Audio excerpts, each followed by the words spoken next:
adultos. O Ítalo Butzki, deve ter pronunciado certo, está ingressando agora no mestrado profissional em artes da cena, numa escola muito alternativa, eu diria, no Célia Helena, e eles têm um carinho especial pela educação básica e pela educação básica pública, em especial. Eu estive numa banca lá na semana passada, com um trabalho muito bacana, que eu espero também ver o Ítalo aí trazendo contribuições nesse sentido. É um mestrado profissional, como eu disse, então o cerne dele é você pensar de fato as suas inquietações que surgem do fazer pedagógico, ou do fazer artístico, ou dos dois juntos. E o Ítalo vai apresentar a pesquisa Instalações Artísticas como Terreiro do Brincar. A Carla Santos Assunção é nossa professora também na Paulistinha, aliás, os dois anteriores também, a Bruna e o Ítalo, professora também na Paulistinha, está aí delineando, ou tentando delinear um caminho de pesquisa, que eu faço votos que seja profícuo, que colha frutos e que consiga inserção num programa de pós-graduação, como é o caso do Ítalo agora e como foi o caso da Bruna antes. Ela vai apresentar o projeto Representatividade Racial e Formação de Professores como sujeitos de escola de educação básica e universidades percebem e discutem seu papel nessa importante questão. Bom, sem mais delongas, eu vou abrir a sessão para a apresentação dos trabalhos de vocês, começando pela professora Bruna Breda. Bruna, fique à vontade. Obrigada, Lu. Então, vamos lá. Então, já vou começar falando que eu estou nervosa, como sempre, mas sigamos. Eu vou, então, pode passar, Dil. É a Dilma, né? Eu vou, então, apresentar agora aqui meu mestrado, que se chama Infância, Imagens e Memórias de Adultos. Ups. Só um segundinho, Bru, porque eu não atualizei aqui a página. Aí, agora sim. Então, é o meu mestrado, né, que eu comecei em 2008 e terminei em 2010. Eu fiz esse mestrado lá na Faculdade de Educação da USP, com a orientação da professora Maria Letícia Nascimento. E para essa apresentação, então, eu resolvi falar não exatamente da dissertação, mas da pesquisa em si, né? Pode passar, Dil. Então, por isso que eu comecei, essa é a terceira versão, tá, que eu fiz dessa apresentação, e então eu comecei subvertendo um pouco a ordem. Nessa apresentação eu vou falar sobre as duas teorias que embasaram o meu trabalho, né, a minha pesquisa de mestrado e que continuam, de certa forma, até hoje. Então, primeiro eu vou falar um pouquinho sobre as teorias da memória do Maurice Halbwachs. Depois eu vou relembrar um pouco a pesquisa, né, desde o comecinho, desde a definição de uma ideia, do que fazer, como fazer, até que eu comecei, de fato, a pesquisa, o meu aprofundamento, então, na sociologia da infância, e como que essa pesquisa se desenrolou. Vou falar um pouquinho sobre os achados e sobre o depois, né? Pode passar, Dil. Então, primeira coisa que eu quero falar é sobre a memória, né? Eu acho que tanto a sociologia da infância quanto a memória foram descobertos durante o mestrado, não era algo que eu queria antes de começar, né? Eu acabei conhecendo essas duas áreas, me aprofundando e me apaixonando por elas durante o processo, né? E eu usei no mestrado as teorias da memória coletiva e dos quadros sociais da memória do Maurice Halbwachs. Eu o conheci por meio do livro da Cléa Bose, né, o Lembranças de Velho, Memória e Sociedade, Lembranças de Velho, que a Lu já... acho que você também comentou dele, né, Lu, na tua. Então, por aquele livro da Cléa Bose, eu cheguei no Halbwachs. Então, eu quero primeiro falar um pouco sobre ele. a dedicatória do livro da Ecleia Bose é para ele. A Ecleia dedica o seu livro ao Maurice Havax, alemão, que foi morto em Auschwitz. Né? Foi um daqueles muitos que perderam sua vida naquele momento horroroso da história. E eu me lembro que quando eu comecei a estudar no mestrado, eu senti mais raiva ainda daquilo tudo e se tornou uma coisa pessoal, porque eu me tornei amiga do Havax ao lê-lo, e de repente a gente pensa que, enfim, ele morreu naquela atrocidade, junto com muitas outras pessoas. E o que a teoria do Havax fala? Sobre a memória coletiva e sobre os quadros sociais da memória que nos interessam, né, para entender um pouco a minha pesquisa de mestrado e para entender também essa apresentação. Que a memória e rememorar alguma coisa não é reviver, é reconstruir e reinterpretar o passado no momento presente, né? Então, pode passar, Gil. Enquanto eu estava estudando e naquele processo de entender o que é isso, o que é essa base teórica, o que o Havax queria dizer, eu estava indo para São Paulo, na USP, eu estava na Anchieta dirigindo, eu moro em São Bernardo, e ouvindo Metallica, que é a minha banda favorita de todos os tempos. Eu estava ouvindo o então CD novo deles, que já não era tão novo assim, a música 7, que se chama The Unforgiven 3. No final da Anchieta, naquele trânsito, e num determinado trecho da música, ele fala isso, How can I be lost in remembrance I relive? Ou seja, como é que eu posso estar perdido em lembranças que eu revivo? E aí eu, assim, dirigindo e pensando, e volto, falei, é isso mesmo que ele falou? E por que eu trouxe isso? Porque foi essa frase dessa música, naquele momento, que me fez entender tudo o que ele quis dizer. O que ele queria dizer com rememorar e reinterpretar e reconstruir. Ou seja, a gente nunca vai reviver o passado. Então, por isso que a gente se perde. Porque as memórias não são coisas armazenadas ali na estante que eu simplesmente me levanto e pego. Né? As memórias são coisas que a gente revive, que a gente reconstrói ao olhar para o passado a partir de quem nós somos no presente. Então, aí tem 3 fotos que tem algum significado, né, para mim. Então, tem a foto minha, do meu marido e da minha bebê, do Felipe e da Lara, né? E eles... Por que essa foto? Porque essa sou eu nesse momento. Tudo o que eu olho, que já passou, eu olho com esses olhos. Eu olho com esse óculos e com essa vida, com quem eu sou no presente. Né? Mãe da Lara, esposa do Felipe, dividindo a casa, a família, os 9 filhos nessa pandemia. E aí, então, todas as vezes que eu olho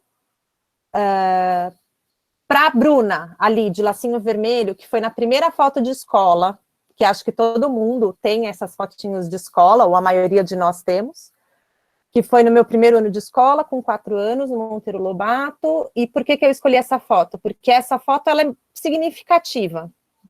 Porque naquele dia eu estava com uma janela enorme. E quando eu fui tirar foto, o fotógrafo falou, fecha a boca porque você tá banguela. E aí eu tive que tirar uma foto séria, sendo que eu queria tirar com um sorriso justamente por estar banguela.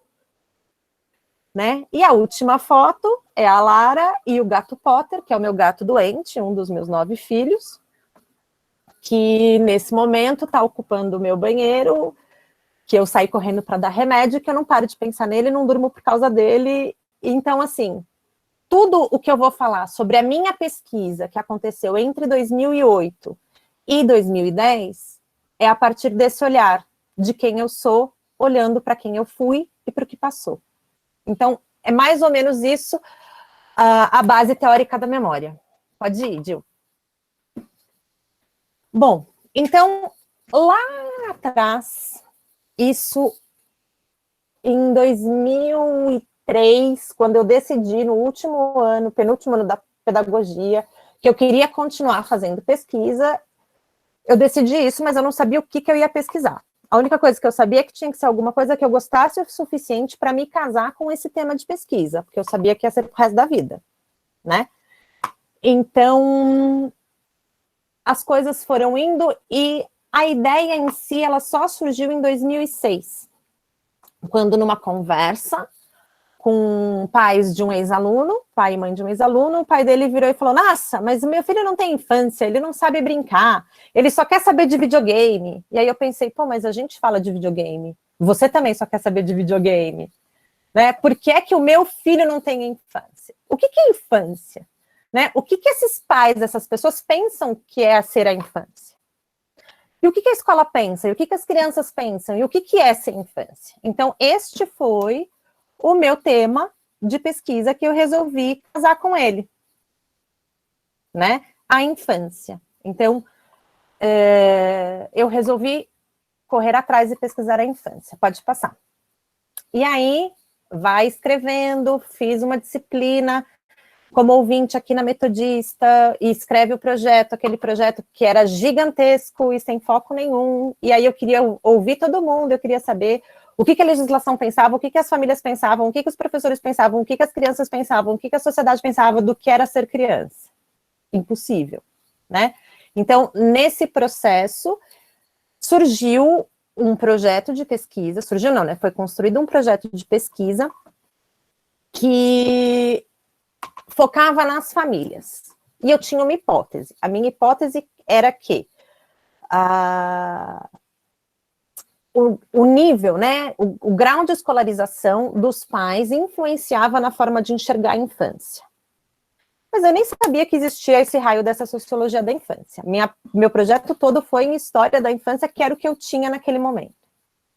Fui no processo seletivo, prestei uma vez e não passei na prova escrita, prestei uma segunda vez, passei na prova escrita, na prova de línguas, achei que não tinha passado na entrevista, chorei horrores, e de repente, assim, bom, passei, e agora? Né, fui acolhida pela professora Maria Letícia, que é minha amiga hoje, e que não me conhecia, nunca tinha visto, e me acolheu e apostou em mim, então, a quem eu sou muito grata. E aí, depois disso, então, em 2008, foram muitas disciplinas, participação no grupo de estudos, muita leitura, muita discussão, aquele vai e volta, aquela angústia de eu não estou entendendo, eu não sei o que eu quero fazer, eu não faço pesquisa, pode ir, Gil. Até que as coisas foram um pouco se encaixando, né? E aí, o meu trabalho, ele se tornou, ele tomou a forma de saber o que pais, adultos, pensam sobre crianças, sobre o que é ser criança e sobre o que é infância. Mas não eram quaisquer adultos, eram adultos que tinham filhos, né? Então, adultos que estavam olhando para uma coisa que eles foram, que é criança, e para uma coisa que eles têm, que é criança, tem entre aspas, né? Mas eles têm filhos, então eles também têm criança ali. Eles foram e continuam sendo, né? E aí, assim, sobre a sociologia da infância, as questões mais importantes para mim, naquele momento e ainda hoje, são as relacionadas à infância como estrutura social, tá? Então, primeiro ponto, infância não é igual criança, né? Eu faço parte de uma galera da sociologia da infância que defende a infância no singular, pensando um pouco na nossa discussão passada, né, e que entende que a infância é uma categoria que tem comunalidades, né, e aí o grande autor é o Wortrop, o Jens Wortrop, que ele defende isso, ele defende que primeiro a gente precisa olhar para o que é comum, para depois olhar para o que é diverso, porque quando a gente só olha para o diverso, a gente não consegue lutar pelo que é comum. A gente separa, né? Então perde-se um pouco de força. Para essa pesquisa, e que eu só me dei conta, gente, essa semana, quando eu retomei a leitura do final do meu trabalho, ou seja, 10 anos depois de defender, eu me dei conta dessa citação que eu fiz, né? Que a infância modifica-se historicamente enquanto permanece como uma forma permanente na estrutura social. Aqui, na verdade, ele fala sobre o desenvolvimento da infância, que é a base do meu doutorado, que vai ficar para o próximo encontro. Mas que, então, desde o mestrado, eu pesquiso sobre a arquitetura da infância, né? Sobre o fato de que a infância é formada por parâmetros que a definem, inclusive o discurso. Então, nessa pesquisa do mestrado, eu fui ouvir discursos sobre a infância de um grupo específico de adultos, né? E onde encontrar essas famílias? Como eu queria de diferentes níveis, de diferentes graus de escolaridade, eu fui para a creche da USP, que atendia filhos de funcionários, professores e alunos. Eu fiz entrevistas semi-estruturadas, eu tinha um pouco de um roteirinho do que eu queria saber, mas as entrevistas parecem que são um ser autônomo, né? Conforme elas vão acontecendo. E isso me surpreendeu muito. A primeira entrevista demorou mais de 1 hora. Teve uma entrevista que demorou 15 minutos. A gente não consegue prever tudo. Eu acho que as entrevistas me ensinaram um pouco isso. E aí, o que fazer com os dados? Que eu acho que é o grande desafio, né? Depois que a gente tem tudo aquilo, o que a gente faz? Então, eu li, reli, separei, cortei, imprimi, grifei, colei. Eu tinha um quadro de papel craft de 6 metros de comprimento, em que eu fui tentando categorizar para tentar encontrar o que era comum, né? E aí, eu coloquei, a minha pesquisa chegou em quadros da memória da infância desses adultos e imagens da infância atual desses adultos. Pode ir. Né? Então, com relação ao passado, com relação à reconstrução do passado, ou seja, as memórias de infância desses adultos, o que foi comum em todos esses 9... eu entrevistei 9 adultos, tá? Entre homens e mulheres, sem distinção. Para eles, falando sobre as imagens-chave do que é ser criança, quando se fala do próprio passado, criança brinca, criança tem amigos, criança é livre, criança obedece os adultos, né? E a criança é um estado de espírito. Você tem que deixar a sua criança interior viver. Mais ou menos isso. No presente, o que acontece? Gil, agora tem um tic-tic-tic-tic-tic, vai devagar. Se no passado a criança brinca, passa aí, Gil. No presente, ela brinca, mas nem tanto, porque elas preferem assistir televisão, mesmo que eles também assistissem televisão, né? Mesmo que eles também disputassem o videogame. Então, no passado a criança brinca, no presente mas nem tanto. No passado a criança tinha amigos. No presente, ela tem amigos, mas ela prefere ficar na televisão, prefere jogar videogame, prefere o celular. Nem tinha celular que nem tem hoje, na época da pesquisa. Se no passado a criança é livre, podia explorar a cidade, no presente, pode ir, Gil, a criança não tem a rua. E é interessante que algumas pessoas, alguns adultos conseguiram falar, não tem a rua porque a rua é violenta, e outros falaram, não tem a rua porque as crianças não gostam mais. Pode ir, Gil. Se no passado eles falaram que as crianças obedeciam os adultos, hoje eles acham que as crianças são mais espertas do que eles foram. E aí eles falaram, não acredito em Papai Noel, tem acesso ao mundo da informação, né? E aí, pode ir também, sobre eles, muitos falaram, porque a gente é criança até quando quiser, quando a gente brinca, a gente não pode deixar esse espírito de criança morrer. Ao olhar para as crianças hoje, tem essa coisa de que as crianças não sabem ser criança. Mas espera aí, é um estado de espírito, mas as crianças não sabem ser criança. Então, o que mostra? Né? Que olhar para o passado fica um pouco mais bonito do que o presente. Né? E isso, de certa forma, é algo que a gente vê em de vários ângulos. Ufa, é um pouco isso. Então, assim, e depois? Depois disso eu continuei, eu escolhi casar com o tema certo, porque eu continuei pesquisando a infância, e quando eu fui para o doutorado, apesar de mudar um pouco a cara da pesquisa, eu tive uma continuidade, porque eu continuei olhando para os parâmetros que definem a infância, continuei com a sociologia da infância estrutural, continuei com o Jens Kortrop, e continuo pensando sobre isso. E aqui, hoje, então, só para encerrar, eu tenho 1 minuto, eu escolhi contar um pouco mais sobre o processo da minha pesquisa de mestrado do que sobre os resultados. Espero que vocês tenham entendido. É isso. Obrigada. Muito obrigada, Bruna, pela apresentação. Gostei de saber aí da sua trajetória entre mestrado e doutorado, que às vezes a gente fica achando que precisa mirabolar várias coisas para ir de uma fase para outra, vocês viram que não necessariamente, né? E a gente abre agora para discussão. Nós temos alguns minutinhos aí para fazermos perguntas para a Bruna. Quem quiser pode usar o chat, e quem quiser pode fazer a pergunta, mas aí eu vou pedir que seja bastante objetivo, que a pergunta não demore mais do que a resposta.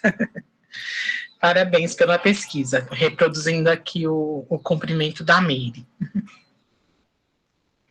Alguém tem alguma pergunta para a Bruna?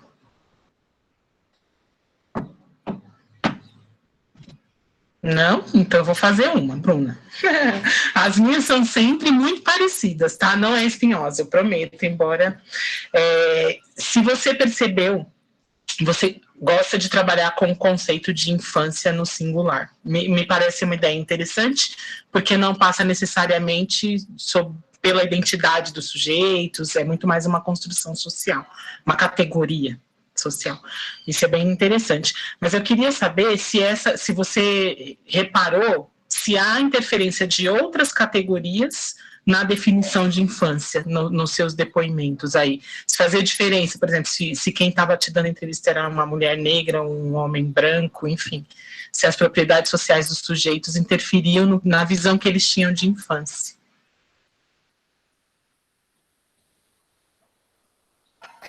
Posso responder? Ou tem mais alguém? Por enquanto, não. Estou esperando aqui. Tá. Eu ia completar. Não sei se está baixando a fala. Parabéns, Bruna. Boa tarde. Não, só pensando nessa pergunta da Lu, a gente já leu um pouco o trabalho da Bruna em outros contextos, enfim, mas nesse contexto, dependendo, né, quando você responder, pensar, então, quando faz essa escolha dos atores, se é importante também levar em conta essas questões. Eu estou pensando aqui para quem está pensando em pesquisa, e quando eu vou escolher quem eu entrevisto, então, se tem algumas... Se você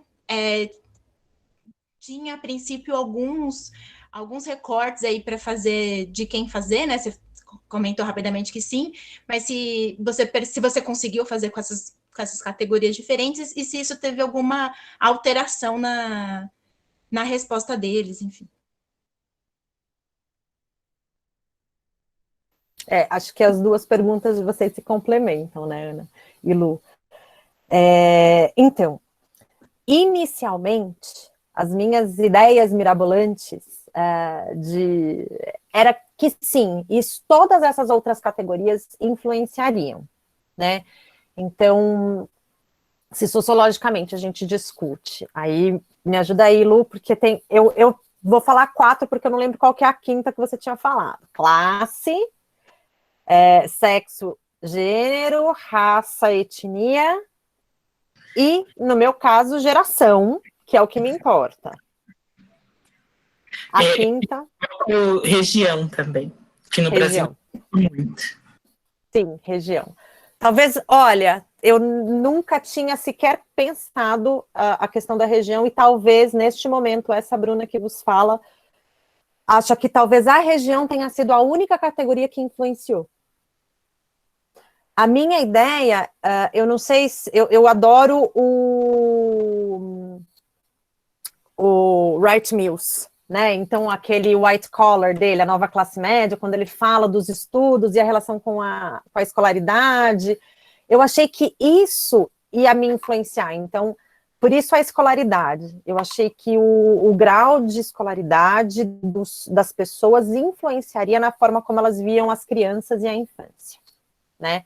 Então, eu fui atrás lá na creche USP de pessoas, e aí eu consegui pela ficha deles, né? Então, assim, a ficha na USP você tem a nível básico, técnico e superior, né, de funcionários e servidores ali. Então eu pensei, bom, alguém de grau básico tem um nível de escolaridade, grau técnico e superior, e aí eu imaginei, e aí eu peguei homens e mulheres. Na verdade, Lu, naquela época eu não tinha nenhuma consideração, assim, a respeito de raça, né, assim como eu não tinha exatamente de classe, porque eu fui por escolaridade e não necessariamente classe e escolaridade representam a mesma coisa, e nem de gênero. Então, como que foi selecionar esses sujeitos? Eu peguei pela escolaridade, pelas fichas, e aí eu ficava lá na porta de manhã, quando eles iam entregar as crianças, e falava, aí alguém da escola me indicava, olha, essa pessoa é essa daqui. Aí eu ia lá, perguntava, você gostaria de participar? Quem aceitou, aceitou, quem não aceitou, eu não pude entrevistar, né? E assim, o que eu queria era que fosse da Grande São Paulo, talvez essa quinta categoria que você fala, Lu, teria feito diferença no meu trabalho, porque na época eu falava, o título era Famílias Urbanas, o primeiro título foi Relatos de Famílias Urbanas, então eu precisava da Grande São Paulo, e foi assim. Então, assim foram as escolhas dos atores. E aí, a questão das categorias, né, raça, etnia, sexo, gênero, e mesmo classe ou escolaridade não foram importantes. A única coisa que foi importante foi onde essa pessoa viveu quando era criança. Então, foi essa quinta categoria da região, que foi a única coisa que fez alguma diferença. Porque onde essa pessoa morou quando ela era criança, deu oportunidades dela viver a sua vida quando criança de uma forma diferente. Só. De resto, foi tudo muito parecido, né?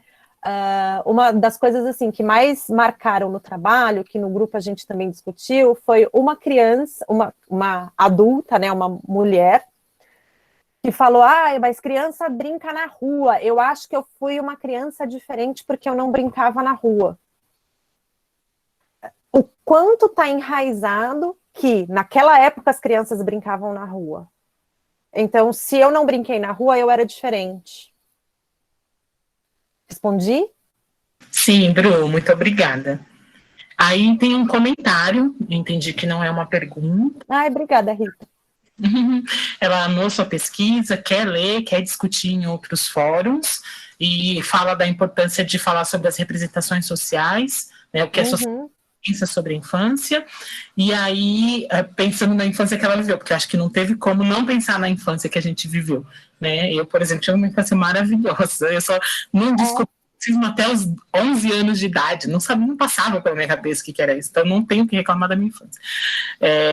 E aí ela fala aqui que talvez as pessoas tivessem respostas muito parecidas, né, nessas outras... Deixa eu ver se eu entendi, tá, Rita? Senão você se coloca aqui. Pensando na infância, naquela que eu vivi, talvez eu tivesse respostas muito parecidas com as dos sujeitos da sua pesquisa, mas com um recorte de raça e território, né? Cada um lugar de onde a gente fala, né?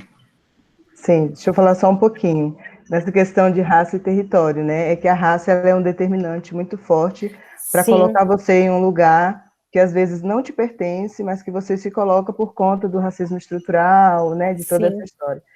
E o território é isso, é brincar na rua, brinquei na rua até não querer mais, andei muito de cavalo de pau, subia em árvore, fazia tudo que uma criança precisa fazer para viver uma infância feliz. A minha foi feliz, apesar dessa questão, né, da questão da raça, às vezes a gente é colocada em um papel muito de inferioridades e tal, mas que aí, né, no processo a gente, às vezes, nem percebe, porque ele é tão estruturado, ele é tão arraigado que a gente não percebe. E por isso, talvez, eu tenha vivido uma infância tão legal, e muito bom, adorei, assim, ler o resumo dessa pesquisa, e agora com as suas explicações, eu amei, muito bom. Obrigada, Rita. Só uma complementação, quando você fala que não teve essa diferença, é porque não teve nos entrevistados? Sim. Ou tinha, isso não fez diferença? Calma. Não, eu tinha homens e mulheres, eu acho que a mais nova tinha 25 anos e a mais velha tinha 50. Homens e mulheres, tinha uma mulher negra, um homem negro, uma mulher japonesa. Não, é só para saber se assim, não tinha, porque tinha... Então, não apareceu. Nas entrevistas, essas questões, mesmo a Rita falando, falei, talvez, se eu fosse em 2009, quando eu fiz as entrevistas, quem eu sou hoje, pela influência, e aí eu vou falar mais uma vez da Luciana, com todas essas... E das minhas colegas também, mas a Luciana por conta do curso principalmente, tá, gente? Mas todas essas inquietações, talvez isso tivesse aparecido nas minhas perguntas, né? Mas naquele momento, não.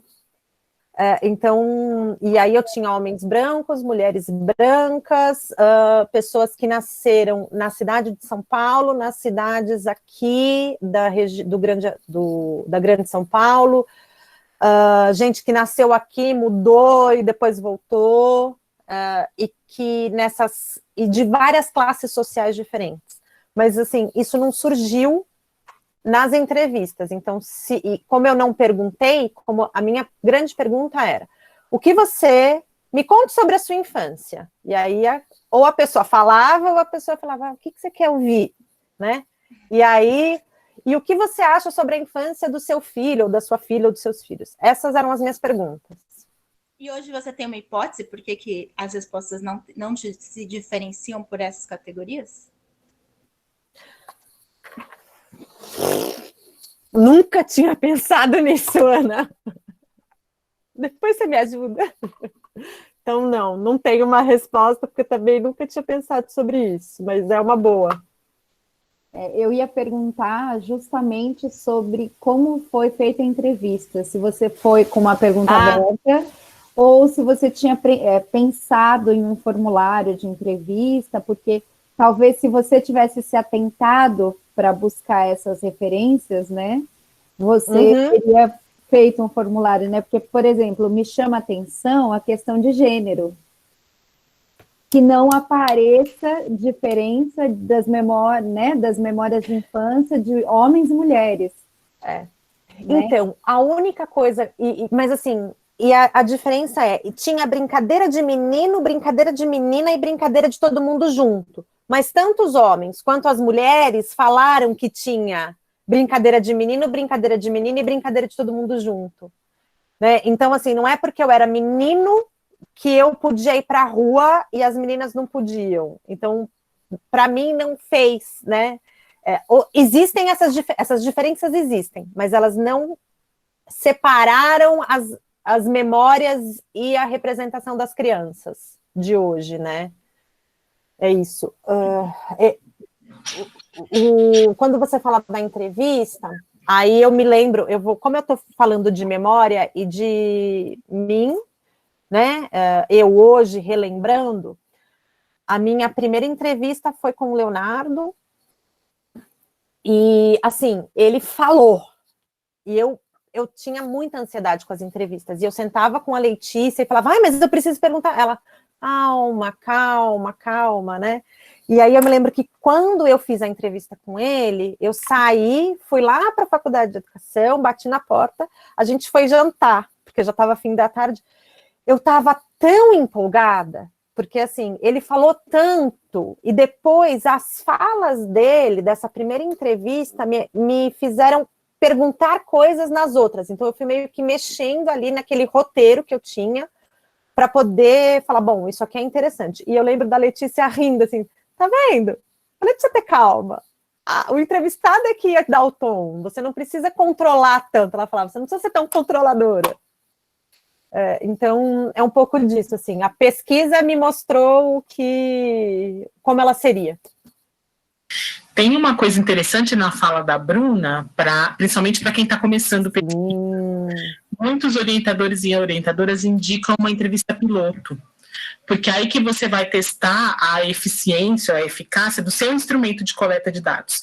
Então, se você está fazendo um questionário, um roteiro de entrevista, enfim, você faz o piloto, volta com o resultado e fala, olha, podia ter perguntado aquilo outro, e aí você ajusta o instrumento para que ele, né, cubra a sua pesquisa inteira. Muito legal a dica, Bruna. A gente está se encaminhando para o final, dá tempo acho que para mais uma pergunta, temos 4 minutos, se alguém mais quiser fazer, senão a gente já vai para o próximo bloco. Rápido, né? Passa super rápido. Ok, a Ana Paula colocou um comentário. Isso poderia ser uma possibilidade de confirmar a categoria infância influenciada pelas vivências que é a escola dos filhos. 3 pontinhos. Mas eu entendi, faz todo sentido, Ana. Então, muito bem, obrigada, Bruna, parabéns de novo. Eu acho que a gente precisava, na Paulistinha, fazer um repositório desses textos, que se não quiser mandar para o site, que tem gente que, enfim, não quer, mas a gente circular os nossos estudos para as pessoas lerem, enfim, tem apêndice, tem um monte de coisa que pode ajudar outras pessoas que estão começando no caminho da pesquisa. Bom, agora eu vou chamar o Ítalo Butzki, com a pesquisa Instalações Artísticas como Terreiro do Brincar. Ítalo, você tem mais ou menos 25 minutos para fazer a sua exposição e depois a gente também abre para debate. Bem-vindo. Tranquilo, obrigado. Boa tarde a todos, todas, todes. Vai pôr aí, som na caixa, Dilma, por favor. Apresenta para a gente. Desculpa se eu enrolar ou ficar, porque eu odeio essa relação assim. É sério, me dá medo, gente, falar com o computador. Eu nunca tive essa sensação de tanto frio na barriga de apresentar trabalho como eu tenho virtualmente. É uma coisa muito doida. Ainda que você não vai ter que apresentar a sua própria tela, né? E quando você está apresentando a tela, que você não enxerga quem está do outro lado? Parece que você está falando sozinho, terrível. Então eu vou apresentar o trabalho. Primeiro eu quero agradecer a todo o coletivo, porque eu não chegaria até aqui para entrar no mestrado se não fosse o coletivo em si mesmo, principalmente a Luciana, que mostrou um caminho bem legal, e essa escola Célia Helena, que é fantástica. Realmente são 2 pontos assim formidáveis, porque ela tem uma estrutura boa de educação sobre o ensino de educação, mas é uma escola de arte. Eu acho que eu me considero como artista educador. Eu coloco essa nomenclatura assim. Então é fundamental estar inserido numa escola de arte para conversar sobre algumas coisas que eu acho que numa escola de educação não ia ter a mesma liberdade assim. Então foi por conta dela, ela deu essa abertura, os caminhos. É uma instituição privada, então por conta disso teve uma bolsa que eles olham de outro olhar, e é realmente bem interessante. Eu agradeço muitas pessoas que estão envolvidas com isso também, a Fernanda, que é minha parceiraça nessa caminhada, que me deu um outro olhar, e essa coisa da infância, ela conseguiu tocar para mim, para eu ter essa sensibilidade nos trabalhos da infância. O Alex nessa interligação das linguagens, né, e a Juliana também. Então, assim, se eu começar a falar, é o coletivo mesmo da Paulistinha e outras coisas. E um dos pontos também que eu vou falar é do Renan. E o porquê do Renan vai chegar nessa minha caminhada, porque realmente é no longo disso tudo que foi se construindo, né? Pode passar, Dilma. Aí, o que me motivou me motivou essa questão da instalação e intervenções ao longo da minha vida em si, assim. Eu já fiz grafite, eu colocava espantalho na Marginal Tietê, eu sempre me interessou essa questão do provocar o olhar, né? Sair dessa coisa do convencional, porque eu acho que isso se torna viciante. Eu sei que eu já enchi o saco de muita gente aqui, nesses últimos anos, da Luciana demais, falando, vamos mudar essa escola e deixa eu pintar todas essas paredes, porque realmente essa coisa monótona me provoca, e eu acho que, tipo, realmente a escola ela tem que ser um terreiro, e o porquê desse terreiro eu vou falar também um pouco, um terreiro que se transforma e a gente pode cultivar o que for da época, ou do momento, ou do grupo. Então, aí a gente pensar nessa estruturação e como isso motiva. A escola me provocou bastante, então desde o começo eu já pintei parede, tal. Então essa trajetória me chegou até aqui, na junção das linguagens, como encontrar um espaço que dê para ter inúmeras linguagens, as múltiplas linguagens, e as crianças poderem vivenciar conforme está no seu tempo, no seu espaço, respeitando a subjetividade. Pode passar, Dilma, por favor. Aí a gente pergunta o que é instalações artísticas, afinal. A gente pode pensar em inúmeras questões, porque ela vem junto com a arte contemporânea. A arte contemporânea, ela surge, coloca um ponto inicial quando vem do Champ. A arte, antigamente, ela tinha uma função específica e uma... Deixa eu pegar a cola aqui. Ela tinha a materialidade específica. Para você considerar algo como arte, que a gente também está levando uma consideração e um reconhecimento de arte mais europeia, né? Então, tinha uma superfície específica, que era uma tela em branco, e você ia lá, ou um papel, e você fazia um desenho, ou uma pintura, ou escultura. Então, ela era extremamente padronizada. Você tinha que utilizar alguns elementos em algumas superfícies para você poder conseguir transformar a arte. Quando o Marcel Duchamp chega e leva o mictório, que a obra dele chama La Fonte, e coloca, então ele descontextualiza toda a questão da arte, ele começa a surgir o que é a arte. Então ele pega um objeto convencional, leva, desloca ele do lugar de origem e coloca em um museu e começa a ter outros significados. Então, isso também começa e, a partir daí, abre-se uma porta imensa para a arte, e aí também vai discutir um pouco o porquê dessas instalações é tão importante na educação infantil, uma das hipóteses. É a sua relação do objeto enquanto memória, como linguagem, como conceito de arte, como imagem, ou então como processo criativo dentro de uma dimensão crítica da própria arte por meio do objeto. Por ser ainda visto como objeto de participação política e até mesmo por ter o público seu elemento formador final. Então, uma instalação artística, para acontecer, diferente de outras artes, de outras expressões, é porque o sujeito, o espectador, o sujeito não é um mero espectador. Muitas vezes a instalação e a arte acontece quando ele está interagindo naquela instalação. E isso também é um ponto interessante, o porquê das instalações artísticas na escola. Por favor, Dilma.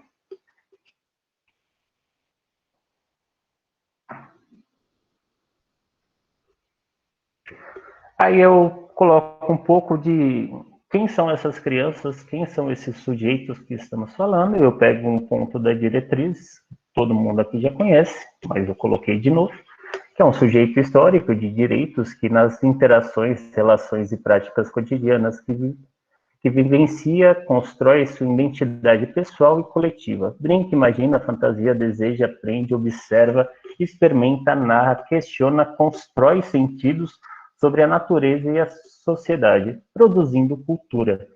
Nesse aspecto, eu acredito, assim, em si, que na escola, principalmente na nossa escola, né, que eu pretendo fazer a pesquisa lá,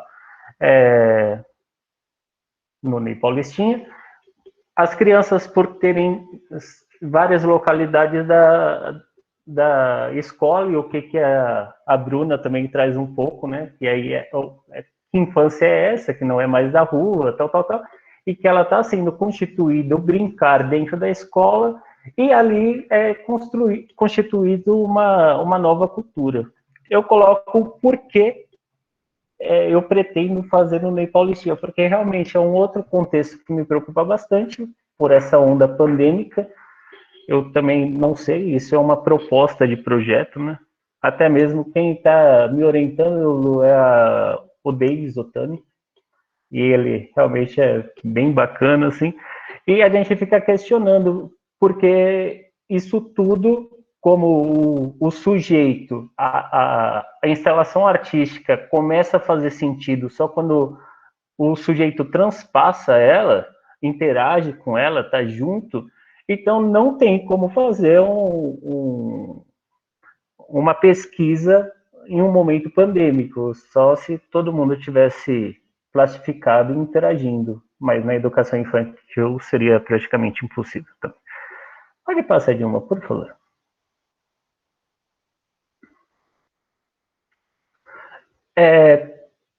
Eu coloquei dois aspectos, né, sobre a instalação artística, que porque dessa minha caminhada eu meio que quero desenvolver um conceito na minha cabeça, mas não é muito, que é a instalação artística direta e indireta. A direta, na minha cabeça, mais ou menos, é quando eu estou fazendo todo o processo junto com a criança, que é o que eu acredito que eu acho que vai ser dentro da pesquisa. Que teve alguns exemplos que foram feitos na escola, o mais recente foi o da aranha, né? Que aí teve uma provocação na sala, que foi uma tela em cima, que era só para expor os materiais, as crianças chegaram, se interessaram por aranha, e no final elas construíram junto a aranha gigante, a gente fez uma instalação e elas puderam interagir. A indireta é quando a parte de pesquisa surge das crianças, mas a instalação foi feita e pensada pelos educadores. E isso fica mais ou menos como o fundo do mar, que eu fiz inicialmente com a Dilma, mas aí eu fiz outras vezes com outras professoras também. Aí, como funciona esse projeto, né? Que a ideia é ser um meio de suporte do projeto de pesquisa das crianças. Então, para elaborar um projeto de trabalho, é preciso realmente conhecer o grupo de crianças, e para isso é necessário estabelecer uma escuta, que é interessante pensar também que escuta é essa, né? Que se a criança fala em múltiplas linguagens, e ela não tem a linguagem verbal dominada, então, às vezes, vem de outras maneiras, outras formas, e uma observação atenta, a fim de fazer uma interlocução com o que as crianças nos dizem e nos mostram do cotidiano do grupo.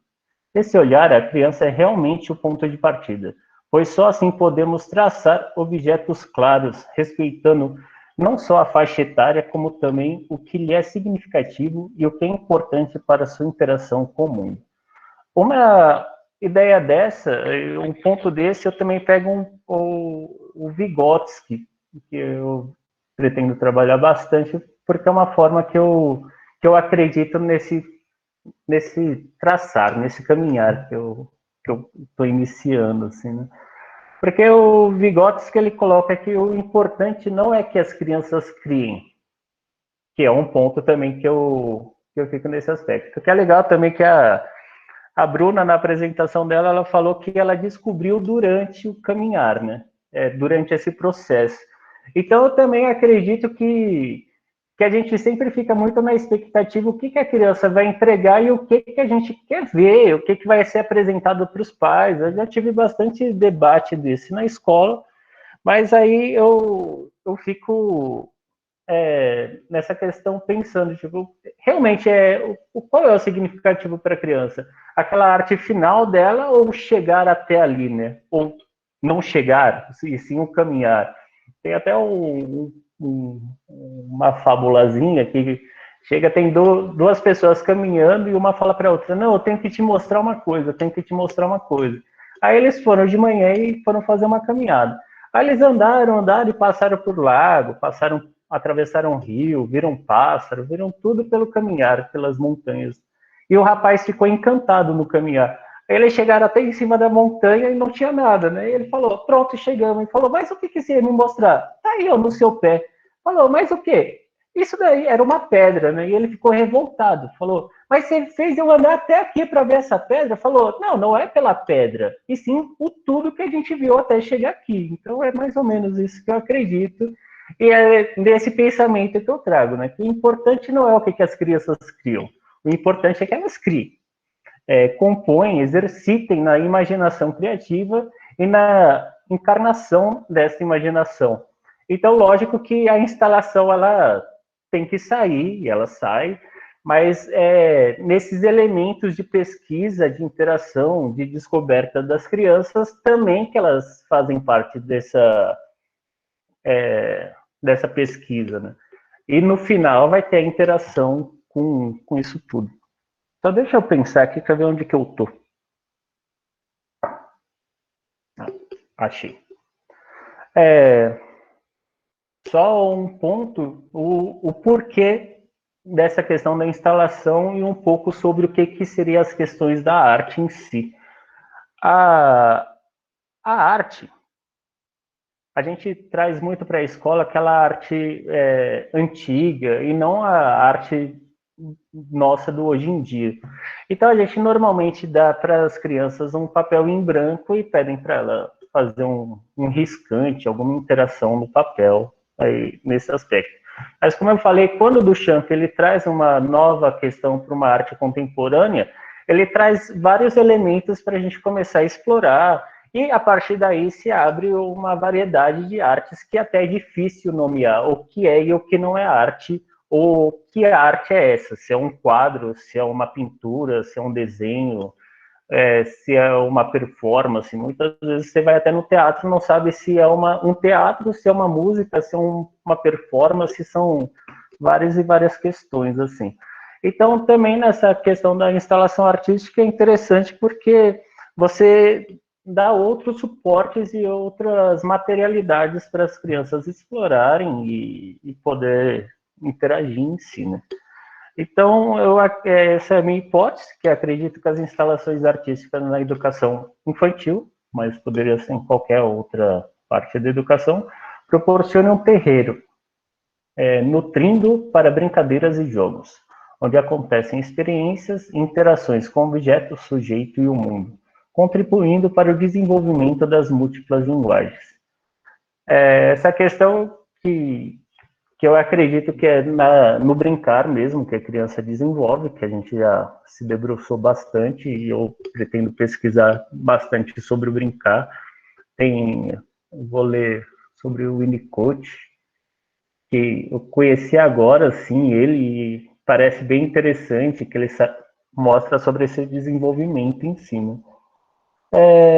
Aí um pouco sobre a instalação e algumas fotos. Eu peço desculpa também que eu não coloquei o crédito das fotos. Isso é um erro meu que está sendo muito louco começar esse mestrado, porque eu vejo o quanto eu falho na minha prática. Uma delas é que eu não tiro foto de nada e nem de interações. Então, ultimamente eu peguei bastante foto com o povo e eu não coloquei crédito. Eu peço desculpa se vocês puderem um dia me dar um nome, aí eu juro que eu coloco nas próximas. Mas é interessante essa foto em si, porque tem 3 crianças fazendo coisas distintas no espaço, né? E em cada elemento ele tem o seu tempo e seu espaço de investigação e curiosidade. E aí tem vários pontos em si. Pode passar, Dilma, por favor. Aí, de novo. Essa daí eu acho que é da Diana, se eu não me engano, que ela me deu. Aí as escolas devem garantir experiências que favoreçam a imersão das crianças nas diferentes linguagens, no progressivo domínio por elas de vários gêneros e formas de expressão, gestual, verbal, plástica, dramática e musical. No início, eu estava pensando em colocar nas instalações artísticas um pensamento sobre só objeto, né? Que nem em muitos livros estão colocando e formas de pensamento. Mas existem elementos também, que aí eu pensei em mudar objetos por elementos, que está fervilhando na minha cabeça, eu não sei como eu vou resolver isso, mas muitas vezes tem a questão da iluminação, que pode chamar mais, ser mais interessante, ser a sombra, ser vários pontos para a criança. Então, eu acho que essas linguagens, essa plasticidade nos elementos em si podem provocar muitas outras interações, né? Eu acho que um espaço desse que traga vários elementos e vários objetos plásticos e várias interações em si, ou não, espaço vazio também pode ser um bom lugar para pesquisa, né? Para curiosidades de descobertas também. Deixa um espaço e proporciona e potencializa um processo de descobertas e desenvolvimento. Pode passar, Dilma, por favor.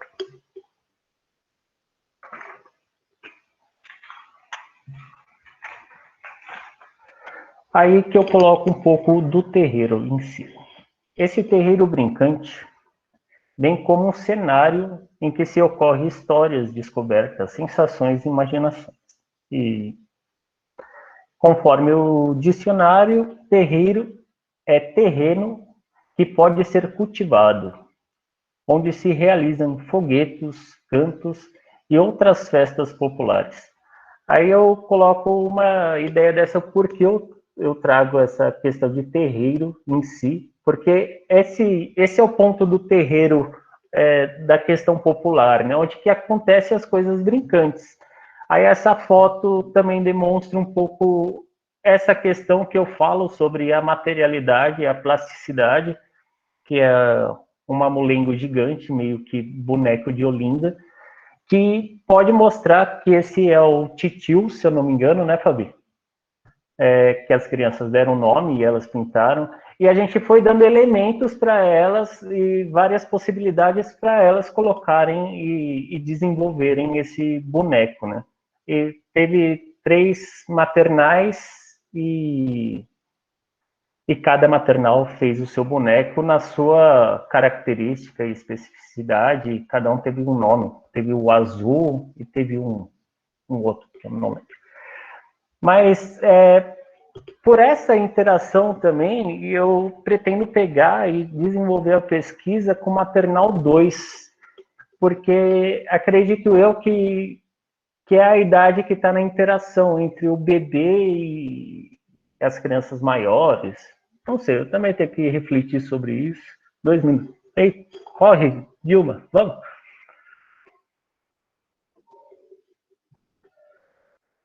Aí é um outro ponto que mostra que as crianças estão meio que interagindo e causando, cada um olhando para um lado, assustado. Em que o Douglas parece que sempre está olhando assustado, mas está aqui. Que aí mostra a potencialidade desse espaço e dessas interações. Pode ir, Dilma.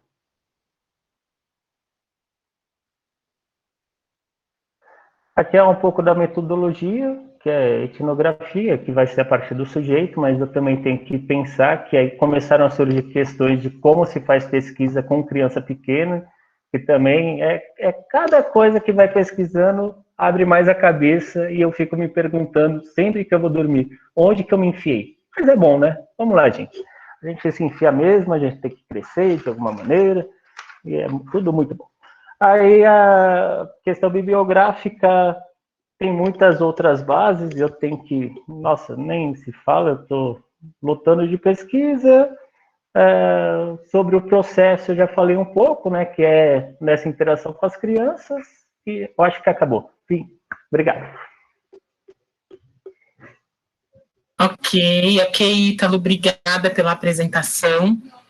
Está aberto o chat e o microfone para perguntas, se alguém tiver alguma para fazer agora. A Fabiana pergunta, gente, por favor. Eu tenho sim. Ô, Ítalo, primeiro, me leva a Domingas, não vai esquecer dessa.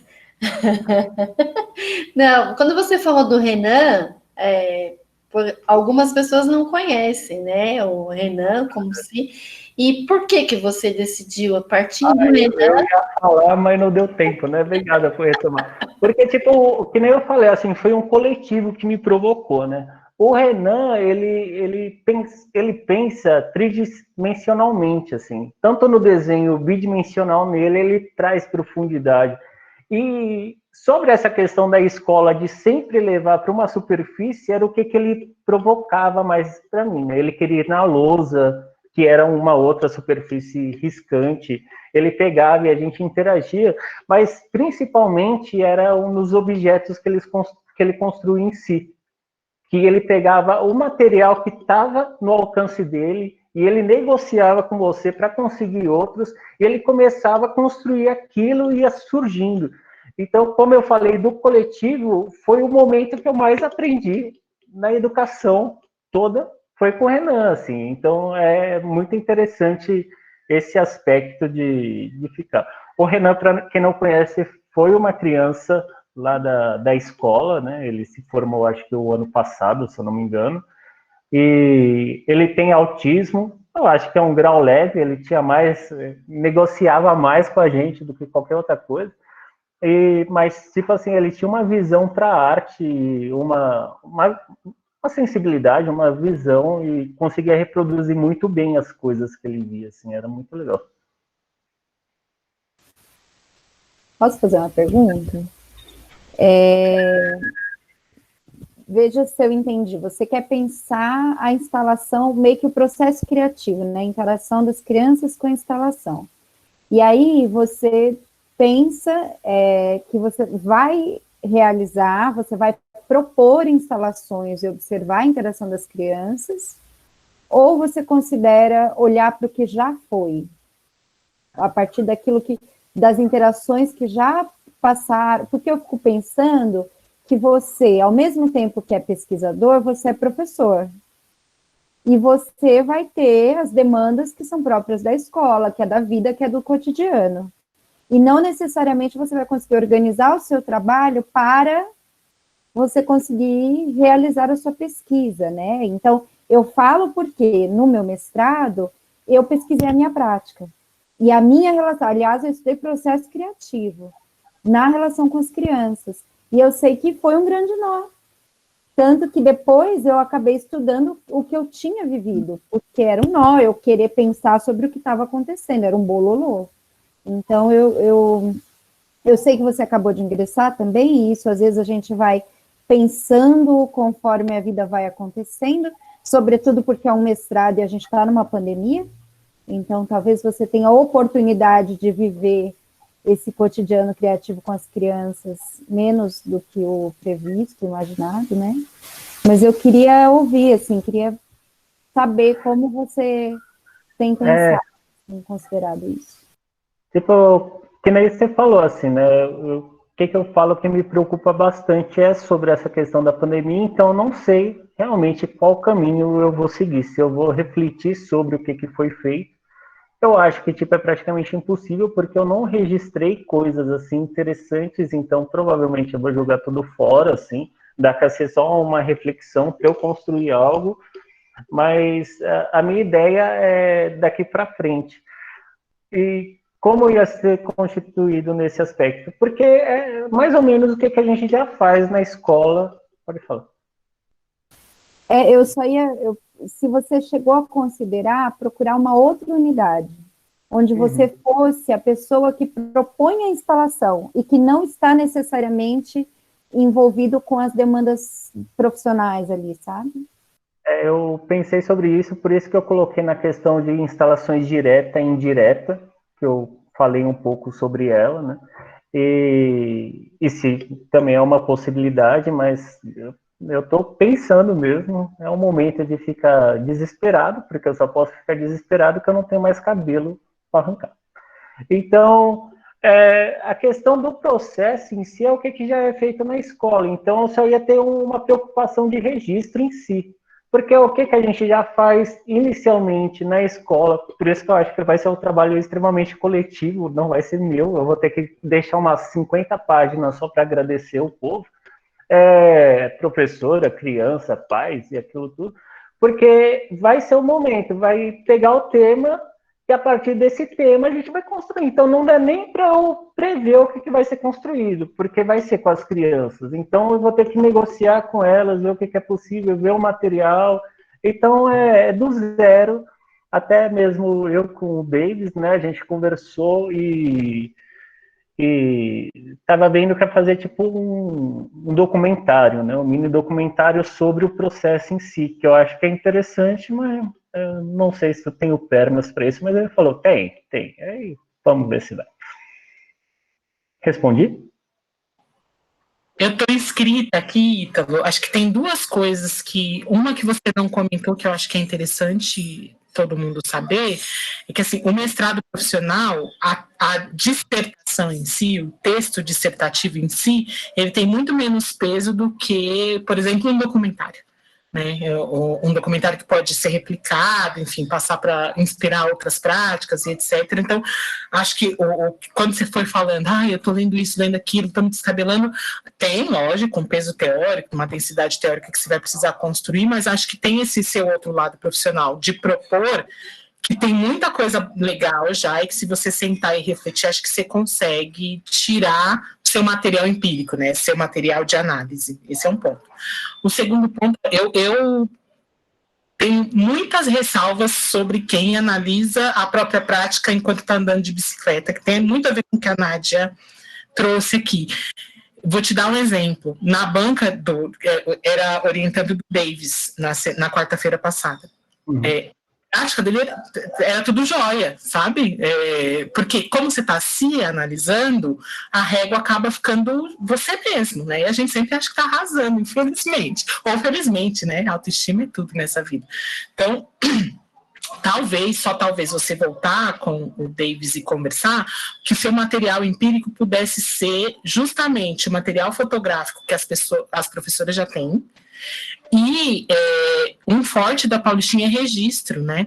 Que embora você tenha registrado, talvez as suas colegas tenham, e façam um catado para você desses registros, você vai ter um material lindo de análise, assim, que aí te tira um pouco o peso da pandemia, sabe? De, meu Deus, eu propor, porque vai ter muita coisa, porque tem muita coisa já, e você tem também a memória para se apoiar e tudo mais, mas eu acho... não tenho memória.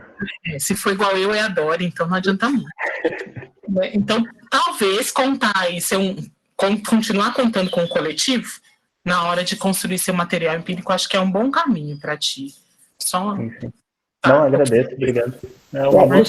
Talvez uma memória que possa ser tanto das crianças que viveram, quanto dos educadores, através das fotos, né? E já que você não tem muita memória, mas talvez contar com esse olhar da escola para essa produção também. Né? Até uma questão de documentação com as crianças nesse tempo, né? Lendo o que foi, o que é legal, e ver se chega a algumas coisas nesse aspecto. Né? Vamos, gente, perguntas? Então, deixa eu falar as minhas percepções sobre isso. Eu amei o projeto do Ítalo. Falar de arte é sempre bom, né? A arte, ela traz a estética, né, para dentro da escola, ela modifica estéticas, ela traz uma nova vida. Eu, como professora de educação infantil que sou, e estou lá muito acostumada com esse linguajar, né, dos espaços materiais, e aí eu fiz a associação de que o Ítalo propõe é um pouco de ressignificação de espaços, né, ele modificar pela arte, e aí trazer novas composições para que a gente possa trabalhar essa questão, e achei muito interessante. Uma coisa que as meninas falaram, Ítalo, e que eu acho que é realmente bem complicado, é essa questão de você se autoanalisar em uma proposta em que você tem que observar, em que você tem que fazer toda a estrutura, todo o trabalho, o registro, a escrita. E justamente isso, né, historicizar, fazendo por meio de fotografias, de gravações, acho que seria um caminho realmente muito bom, né, até porque é um dos segmentos que está sendo muito visto, estudado, né, que é Reggio Emílio, essa questão do registro, de você colocar tudo em imagens, em quadros, né, e isso acaba enriquecendo muito o seu trabalho. E achei muito interessante, amei todo o seu projeto, e acho que vai dar aí um trabalho muito bom. E aí eu queria falar o seguinte, eu também me autoanalisei na minha pesquisa, só que eu analisei um trabalho que eu havia feito em 2018, né, eu fiz a análise da minha formação, de uma formação que eu dei. Só que aí eu fui analisar os resultados dessa formação, né? Aí eu elaborei uma cena para poder entender se as meninas que tiveram uma formação sobre questões étnico-raciais, se elas realmente tinham aprendido e se transformado. Mas para perceber isso, eu não podia perguntar diretamente para elas. Eu achei que se eu perguntasse diretamente, elas iam me dar a resposta que eu queria ouvir. Ah, eu aprendi, foi legal. Então, o que eu fiz? Eu criei uma cena, e para que elas analisassem essa cena. E aí eu tive respostas assim muito boas, porque daí eu pude perceber por meio da cena que elas realmente, algumas aprenderam, outras não. Mesmo elas se autoafirmando, né, afirmando que elas tinham aprendido. Então, essa questão de você se autoanalisar, ela é bem complexa, né? Eu acho que você fazer esse trabalho, eu vi que você quer elaborar junto, né? Colocar em prática, mas eu acho que quando você se afasta um pouco e olha de fora, fica mais, você vê mais coisas do que você está envolvido, né, diretamente lá e se autoanalisar, é meio complicado. É isso que eu tenho para contribuir. Mas adorei seu trabalho. Porque na parte da metodologia acabou um pouco o tempo, mas o que eu pretendo, assim, né, mas existem várias possibilidades, a ideia era ser no primeiro semestre de 2022, realmente fazer junto com as crianças, mas eu ia antecipar um semestre, então, para ser o segundo semestre de 2021, então fazer um registro de filmagens fotográficos, diário de bordo, para no primeiro semestre de 2022 eu conseguir analisar esses dados em si, e não a minha prática de imediato, entendeu? Então, a minha percepção e o meu material para análise seria esse no final, que eu já pegaria esse material também para fazer o documentário. Mas, como eu disse, eu não sei se é possível, e lógico que tem uma parte do mestrado profissional que é incrível, que você já está, uma análise sobre sua prática, que eu acho que eu caí num buraco muito bem caído, porque eu me sinto mais confortável, assim, né? Que é muito bom nesse ponto. Mas obrigado, Heitor. Nós estamos com pouco tempo, então eu vou sintetizar rapidinho a questão que a Lu colocou aqui. Ela disse que você vai se surpreender quando atentar aos detalhes e que vai ter muito material, enfim, para você analisar. E ela está até sugerindo que você selecione uma cena e mergulhe para ver a infinidade de ideias que vai surgir a partir dessa cena. E o Alex quer perguntar, e a nossa última pergunta nessa sessão, vou pedir para ser bem brevezinho, que a gente tem 3 minutos, entre pergunta e resposta. Tá, boa tarde a todos. Vou perguntar, e eu sei que você está pesquisando ainda, mas vou jogar para você ver o que você acha. Você falou de instalações diretas e indiretas, né? Que tem a participação dos alunos e aquelas que o professor acaba fazendo. E dentro do processo de múltiplas linguagens que a gente vem trabalhando lá dentro dessas, antes disso, dentro da educação física, era realizado bastantes, a gente chama de circuitos, né? Isso a gente poderia classificar como instalações indiretas ou não? O que você acha? Ou cabe dentro da sua pesquisa isso ou não? Na minha forma de ver essa questão, o circuito, ele mesmo já diz o nome, que é um circuito para você ir percorrendo em si. A instalação, pensa-se tipo num espaço que você pode percorrer livremente sobre ele, né? Mas é uma forma de ser indireta nesse conceito que eu criei na minha cabeça, que é tipo pensado pelo professor, que é aí que fica realmente indireto. Mas como é feito hoje, que você deixa os elementos na quadra e a criança pode ir elaborando e criando o seu próprio circuito, aí seria tipo um circuito direto da intervenção da criança, na minha visão, claro. Eu acho que é isso. Ó, certinho, não. Olha, a gente foi rápido, hein, galera? Foi mais rápido do que... Foi, não foi obrigado, combinado, não. O pessoal que não foi combinado, não. Bom, eu agradeço, Ítalo, parabéns pela pesquisa. Está todo mundo curioso aqui e curiosa para ver qual vai ser o resultado. E a gente vai chamar a terceira pesquisa, que é a da professora Carla. Espera aí que eu estou pegando o nome. Estava aberto aqui, eu fechei. Aqui. Um minuto, Carla, porque o nome é bem grandão, eu não decorei. Unidade social e formação de professores. Como sujeitos de escolas de educação básica e universidades paulistas percebem e discutem seu papel nessa importante questão. Vamos lá, Carla, você tem 15 minutos e depois a gente tem mais 15 minutos de diálogo. Ok. Então, o nome é grande, né? Porque eu ainda vou aprender a ter a prática de reduzir o título e me embasar em mais coisas para poder ficar com uma finalidade de objetivo menor. Bom, primeiro eu quero agradecer rapidinho aos meus parceiros, a minha família que está aqui, minhas 2 filhas que estão aqui, as minhas pré-orientadoras que me ajudaram muito nessa questão, e a minha irmã também está aqui, de audição, mas me ajudaram muito nessa questão de resolver o título, de ajudar no resumo, porque para nós é muito, que tá nesse começo, é muito difícil a gente abrir atalhos e encontrar caminhos no qual você siga, né, com melhor qualidade e com melhor desempenho. Bom, o fato é de trazer esse título da representatividade racial, porque eu vejo aí, como muitos de vocês disseram aí, eu vim com uma trajetória, eu analisei também primeiro a minha trajetória, tanto profissional como pessoal, né, de observar aí o caminho que eu tive escolar enquanto quais eram os sujeitos que eu tinha na escola, e qual era a representatividade que eu tive nesse caminho.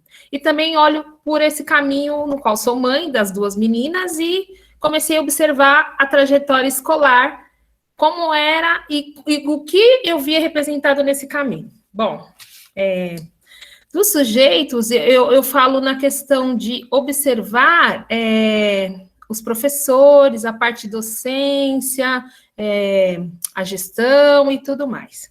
Pode passar, Bruna? Aí, partindo daí, eu fiz... Dilma, por favor. Eu fiz uma avaliação por onde partir, para que linha ir, né? Então, eu precisava seguir para ver essa questão da formação dos docentes. Então, eu fui atrás de alguns dados, de algumas universidades, de algumas escolas, e aí eu fiz o levantamento nos dados do ENAD, onde nos cursos 40% são negros desses formandos, e a maioria em licenciatura de pedagogia e matemática. Na rede, pelo ENAD é divulgado que 30% desses professores se declaram de pele negra, e a gente percebe que, assim, que de fato, né, a questão do negro de poder fazer a conclusão desse curso é muito mais difícil do que dos seus pares, né, de concluir, do negro, do indígena, eles têm uma dificuldade do que os pares brancos. Eu estou um pouco nervosa, que vocês estão percebendo, então vai faltar palavras, porque é muito fácil você falar aqui sozinha, com o seu espelho, com seus pares, sobre essa questão de diversidade racial, mas é muito difícil quando se tem olhares e, né, vários aspectos com relação a isso. Conversei bastante com a Ana, conversei bastante com a Dilma e com a Nádia sobre isso, soubemos falar muito bem, mas aqui eu vou ficar bem nervosa, mas vocês vão me interrompendo e vão falando. Bom, e aí dentro desses dados do censo, eu peguei algumas escolas, que são escolas de elite, que mostram aí o número de professores brancos, negros, indígenas que constam nas escolas de elite, para começar a fazer um parâmetro, né? Por onde que eu ia começar? Então, eu preciso primeiro investigar dentro das escolas privadas, partindo depois para as escolas públicas, qual é essa quantidade? Nas escolas públicas, como a gente viu ali nos dados anteriores do ENAD, somente 30% se declaram. Então, é difícil você ter uma quantidade, um número exato de quantos negros se declaram. Então, dentro desse aspecto, vocês viram que aí, de uma a 10 escolas que eu peguei, não existe nem praticamente 10% de professores negros dentro da escola e das universidades, que são essas as de elite. E o fato é que realmente há os negros dentro da escola de elite, na questão de docentes, é a minoria. E aí, passa para mim, Dilma. Eu vou falar rápido, mas depois a gente pode voltar nos assuntos, tá? Também tem o perfil do censo, dos professores da questão que é da cidade de São Paulo aqui, que a gente vê das escolas privadas e das escolas públicas, e o quadro geral de professores brancos, negros, amarelos e indígenas na cidade de São Paulo. Então, eu fui fazendo esses recortes para poder fazer essas análises, diante de que ponto que é que eu iria partir para poder ver o que são esses sujeitos dentro da escola de formação e dentro da escola de educação básica. E aí eu vejo que essa falta de diversidade, ela consiste dentro do corpo docente das escolas e das universidades de São Paulo. É muito difícil você perceber que tem uma discussão, ou, quer dizer, um debate de professores ou de gestão dentro de uma escola onde mostra que a maioria são brancos, nas redes privadas, né, e nas redes públicas ela fica meio que parcial, e sendo que o quadro de negros é menor. Então, eu percebo que essa valorização que tem nessa questão, ela falta um pouco, né, falta o sujeito ser valorizado nessa diferença. Vamos passar, Dilma, para ver. Aí eu trago comigo algumas inquietações que vieram juntos com as leituras que eu fiz, que eu venho apresentando aqui para vocês, que são inquietações minhas e que eu acho que eu vou, ao longo da minha trajetória de levantar os dados, de fazer as pesquisas, de concluir as leituras com referências bibliográficas, trazer algumas respostas para essas perguntas que me fazem levar a esses apontamentos. Que é como as escolas e as universidades públicas e privadas apresentam a diversidade racial nas ações de formação dos docentes para a educação básica. Hoje eu percebo, assim, que tem se falado muito na questão da diversidade racial, né, que é um contexto que antigamente não tinha, e quando veio a lei, e a gente começa a falar dessa questão, mas hoje a gente percebe que existe essa fala por conta da morte do George Floyd, e ela vem muito enraizada com relação a isso, de se falar de racismo, de se falar de diversidade, de se falar dessas coisas, mas a gente percebe que na formação dos educadores, eu, pelo menos, que tive uma formação de pedagogia, não tive essa formação. Eu não tive esse encontro com essa conversa sobre diversidade racial. Então, hoje eu queria saber quais são e como são as ações que as escolas trazem, as escolas de educação básica trazem para essa formação de diversidade racial. A próxima pergunta é se os professores reconhecem essa dimensão racial de maneira a construir uma identidade nacional no Brasil. Quando eu li lá o livro sobre identidades do Brasil, a gente precisa, eu acho que, no meu entendimento, eu não sei se das outras pessoas, perceber que falta na identidade ou no currículo das escolas, enfatizar um pouco dessa questão de como é a valorização do negro nessa identidade, de como ele vem historicamente sendo representado. Ele vem sendo representado como um negro de potência, como um negro de valorização, ou ele vem sendo constituído como um negro vencido, que vem ser aquele historicamente escravizado. Então, como é que a gente constrói essa identidade para o Brasil, né, historicamente, na questão de trazer isso para as escolas, de reconhecer essa dimensão que nós temos das raças indígenas, dos negros, dos quilombolas, de todas as infâncias.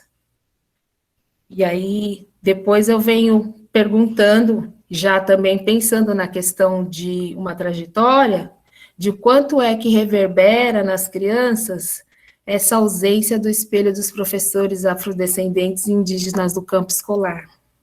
Porque eu vejo pelas minhas filhas, e por mim, e por todas as crianças negras que a gente encontra pelo caminho, que é muito difícil, pelo menos eu mesmo não tenho esse espelho, de qual é o professor, qual é a representatividade que eu tenho dentro da minha escola.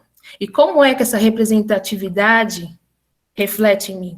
Qual é o espelho que eu tenho dessa representatividade? Ele é positivo? Porque eu sou uma menina branca e tenho uma professora negra, ou eu sou uma menina negra e tenho uma professora branca. Qual é o espelho dessa representatividade para essas crianças?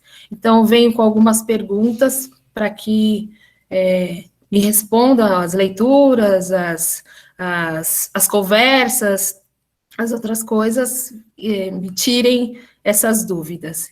E aí, para isso, eu pretendo também conversar com algumas professoras, fazer um campo de seleção, vou fazer um campo de estudo dentro de 2 escolas, que são privadas e públicas, ou universidades, ainda não coloquei ainda, e fazer perguntas para essas professoras com relação ao que como elas veem essa questão da falta de diversidade dentro das escolas, e como é também que elas fazem os planos de ação dentro do currículo da escola, e como elas agem com esse plano de currículo da diversidade racial dentro das escolas. E fazer um questionário para as professoras com relação também à questão de se elas já passaram por uma questão de racismo, ou já tiveram uma questão de diversidade racial implicada dentro da sua trajetória, enquanto eram crianças, ou na sua trajetória escolar, e eu acho que é isso, saber quais as ações que as escolas estão promovendo com relação a essa diversidade. A minha pretensão é contribuir com as discussões do racismo estrutural, na abrangência da formação de professores em escolas de diversidades particulares, que resulta do não reconhecimento do negro na história do país e no âmbito da educação de sua trajetória. Discutir sobre o racismo estrutural envolve muitas coisas, envolve as políticas públicas, como eu havia dito, conversei com a Dilma bastante sobre isso, envolve outras particularidades, porque eu preciso entender o que o não reconhecer o negro nessa história, como que eu posso colocar nessa trajetória escolar, o não reconhecimento do negro como só escravizado, ou só vencido, e não colocar uma trajetória como a diretora Luciana Alves, que não significa ser negro, ser branca, mas vir como um título de potência, de empoderamento, e não de colocar uma vice-presidente dos Estados Unidos negra. Mas como eu coloco essa questão para as crianças? Eu acho que é necessário debater nas questões da formação desse currículo que traz aí várias vertentes das diversidades raciais, dos indígenas, de falar de uma coisa plural, sabe, de um currículo plural, que venha falar de várias etnias. Eu acho que é isso. O que mais? Eu acho que pode passar, né? Aí eu trago algumas bibliografias iniciais, do racismo estrutural, do Silvio de Almeida, das identidades do Brasil, que eu fiz algumas leituras para poder ver por onde eu ia partir, para poder começar a fazer as associações das diversidades, e a pesquisa do Censo Escolar de 2019, que é o mais recente, para poder trazer o gráfico das diferenças das escolas e das universidades privadas, inicialmente, e públicas, com a quantidade de professores na formação dos cursos de pedagogia. E é isso, gente. Muito nervosa, mas eu acho que eu me atrapalhei um pouco, porque eu ensaiei isso a semana inteira. Eu não sei se vocês conseguiram entender, mas estou aqui para esclarecer as dúvidas, um pouco mais calma, porque o que vem primeiro é esse furacão de você apresentar, como o Ítalo falou, que é a minha primeira vez, mas eu espero que vocês tenham entendido o objetivo da minha proposta. Muito obrigada, Carla. Tem o primeiro comentário aqui da Rita, que você tem perguntas pertinentes, mas vai, ó, suar para respondê-las. Eu fiz recortes, fiz vários recortes. Fiz vários recortes para chegar aí. Eu posso falar um pouquinho? Claro. Sim, claro. Então, olhando o seu resumo, Carla, eu achei assim, nossa, ela tem aqui um trabalho gigantesco. Acho que daria para fazer uns 2 mestrados, um doutorado. A Nádia me falou isso. Porque são perguntas realmente muito pertinentes. É importante a gente trazer para a pauta de discussão a questão racial, né, estrutural, essa questão que a gente sofre, né, na vida inteira. São muito pertinentes, importantes e precisam ser feitas, Carla, precisam mesmo. Mas quando você coloca isso na questão de você estudar e escrever, fazer uma dissertação, é muita coisa, né? São muitas perguntas que você tem que responder. Eu sei que você está aí com essa fome, com essa ânsia de querer responder essas questões. Eu também teria, porque quando eu fui fazer o meu mestrado, eu também estava com a gana de fazer coisas e trazer para discussão muitas coisas, de até trazer lágrima nos olhos, de em certos momentos você não conseguir expressar aquilo que você gostaria. Mas a questão na hora de escrever, na hora de realmente fazer a dissertação, pôr no papel tudo que você tem aí colocado como pergunta, como questionamento, como objetivo, você, é muita coisa para se responder, né? Acho que eu teria que dar uma funilada um pouco mais. Teria aí uma relação. Eu até fiz aqui algumas observações. Ó, eu teria aqui 4 títulos, 4 temas nessas questões que você colocou, né? Que é a formação de professores. Aí, assim, uma coisa que você foi falando aí, e eu não entendi muito, aí é uma pergunta. Quando você fala dessa formação, você fala da formação que a gente tem, por exemplo, igual, esse aqui é um momento formativo, a gente está conversando, aprendendo, ensinando, esse é um momento formativo. Quando você fala dessa formação, é composição de grupo ou é formação mesmo de estudo, formação, né? Não, formação básica. Formação básica é a primeira formação inicial, formação básica. Formação básica, você fala do ensino fundamental ou da graduação? Não, do fundamental. É o fundamental, no recorte da criança. Ah, tá.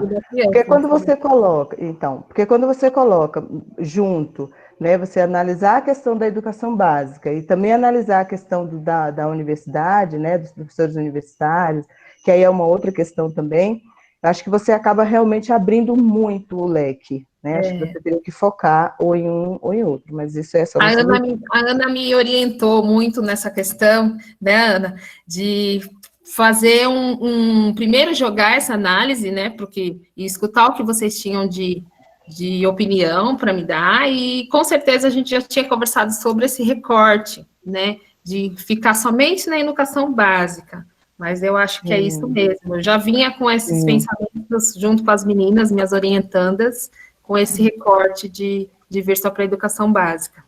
E aí, quando eu analisei isso, eu coloquei a formação de professoras, né, para dar conta dessa questão racial, na educação básica, e aí você vai focar mais na questão do currículo, né? Você vai para a área mais do currículo. Aí eu coloquei, e essa formação também, só que na universidade também, né, pelo lado do currículo. E aí eu coloquei que é a falta de representatividade nos cursos, né, principalmente nas escolas privadas, né, que tem realmente...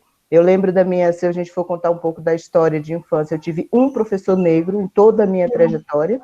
É o meu histórico. Negro na universidade. É o meu histórico. Se a gente for perguntar para cada uma das pessoas que estão aqui, se elas lembrarem aí, foi no máximo 2, e olhe lá, e a gente não tinha representatividade. E uma aluna que eu tive uma vez, eu cheguei na sala, ela falou assim, ela ficou me olhando, né? Eu fiquei até assim, por que ela está me olhando tanto? Preocupada, fiquei até preocupada.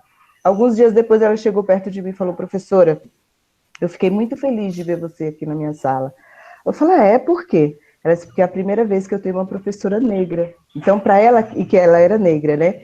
Então, isso para ela foi muito importante, ela ter a representatividade. Então, quando você fala dessa representatividade, ela realmente é extremamente importante, né? Na nossa construção mesmo, né? Da nossa identidade. Como que a gente se constitui identitariamente de uma forma positiva, se quando a gente olha para os nossos pares, que estão ali nos mesmos lugares, eles são todos brancos e só você é negra, né? E como que você se representa nisso? Então, é bem complicado. Eu acredito que hoje eu tenho sorte, né? Desculpa, Rita, de trabalhar numa instituição onde a minha diretora é negra, né? Que legal. Eu acho que para muitos é sorte, né? E eu acho que para muitas das crianças da NEI, principalmente, ter quase 70% dos professores se declarando como negros, né? Dentro da escola, dentro da NEI Paulistinha, eu acho que para as nossas crianças, eu acho que eu não vou precisar nem ter resposta dessas crianças, o quanto que vai reverberar nas crianças da NEI, né? Diferentemente das outras instituições, né? Das instituições privadas que eu vejo que minhas filhas passaram, que eu não tenho histórico de nenhum negro. Então, que espelho bonito que essas crianças da NEI terão, entende? Com relação a isso. E é estudar mais ou menos isso. E poder dizer, né? Olha, mãe, a diretora da minha escola é negra, a minha professora é negra, ela tem o cabelo cacheado, já colocando em outras questões, né? Que a gente vai entrar aí. E que realmente eu vou cair nessas questões, né? De cota racial, nas questões de, né? De todas as outras... Já deu 15. Assim, é que tem mais pergunta, tem uma inscrição aqui, minha e uma da Vanessa. Eu tenho mania de orientação, vocês já perceberam, né? Teto de fundo muito bonito nesse leque de ideias que você trouxe aqui, que é o papel da escola privada nas discussões sobre a questão racial. Se a gente fala em caixa preta da escola, nesse tema é fechadíssima. A gente entendeu o papel das escolas privadas agora que a educação entrou em casa, porque o discurso a gente sempre faz. E tem muitos pais hoje olhando para as aulas remotas e dizendo, mentira, nunca fizeram. A gente já desconfiava, mas agora a gente tem certeza. Então, acho que tem essa questão de fundo aí no seu trabalho é inédita, porque eu já li muita coisa sobre raça. E muitas delas são mais do mesmo, são denúncias na escola, são questões sobre a falta de representatividade no currículo, isso tudo a gente até já sabe, né? Agora, tem um recorte dessa questão do papel das escolas privadas, que são projetos que estão surgindo esse ano, em função, você apontou aí do George Floyd e tudo mais, das bolsas. Uma lei, né, também, que saiu semana passada, uma lei nova. Eu não sei se é bem uma lei, eu preciso até dar uma olhada depois. Tem uma questão de que muitas escolas estão se comprometendo publicamente a dar bolsa para crianças e jovens negros e a aumentar a contratação de professores e professoras negras. E alguns desses projetos são equivocadíssimos. Então, está faltando alguém para pegar pela mão. Quem por que está propondo, quais são os projetos que tem, quais são os equívocos, quais são os avanços. Eu acho que se você propuser um projeto de mestrado por aí, você aceita rapidinho na universidade pública. Tá? A minha primeira fala, Lu, minha primeira frase anotada aqui no papel é com relação a justamente isso que você falou. Era a minha pergunta inicial. Como e de que forma são as ações das contratações dos negros, dessa diversidade dentro das escolas privadas? Não tem, né? Minha pergunta, isso me incomoda. Me incomoda, juro que está aqui nas minhas anotações. E isso me incomoda e me intriga muito. Pode falar, Ana. E eu sei que tem uma lista, Lu, desculpa, é que a gente, um pouco que estuda política pública, e aí pouco a gente vai para a escola particular, primeiro porque tem muitas coisas na escola pública que eu acho que a gente tem que contribuir primeiro, mas, de qualquer forma, as pessoas que eu conheço que foram tentar ir atrás dos convênios, ou mesmo do convênio, que tem uma relação com o público, mas principalmente das escolas privadas, a questão é que a gente não consegue entrar. Então, você não tem acesso. A conta que é uma questão importante, e eu acho também que não tem nada, mas não tem nada também porque você não consegue entrar, né? É uma empresa, eles fazem o que eles querem e eles vão dizer não. Ah, posso ir aí? Não, né? Então, os dados que a gente consegue sempre das escolas privadas são dados os únicos que eles são obrigados a disponibilizar. Então, claro, se você consegue aí, de alguma maneira, entrar em algum programa, mas e aí conseguir algumas escolas que se disponham, aí eu acho que sim, que é um caminho. Agora, eu acho que essa seria a dificuldade. Achar as escolas que falem, pode vir aqui, né? Com qualquer tema. Não vai achar.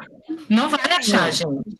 Não vai achar porque eu já fiz alguns levantamentos sobre as escolas privadas e elas até nem declaram. Vocês viram que de 10 eu fiz um recorte para 6, porque as outras 4 não quiseram, na realidade, no histórico, não se pronunciaram com relação a essa diversidade que elas têm dentro da escola. Então é muito difícil. Desculpa te cortar, eu não quero ser a chata aqui da reunião. Não. Tem um movimento, depois eu vou te encaminhar as mensagens, tem um movimento surgindo nas escolas de elite paulistanas, Gracinha, Bandeirantes, Vera Cruz, elas estão se manifestando publicamente. Está no jornal. Das famílias. Vai pelo que o movimento você não precisa entrar. Entendeu? Dizem esses manifestos. Por exemplo, tem um do Vera, que quer dar bolsa a partir, que estava no grupo de educação infantil, a partir do Infantil 2. Eu achei um dos projetos mais feios. Sabe por que eu achei feio? Eu não quero lidar com vocês quando vocês já estão grandes.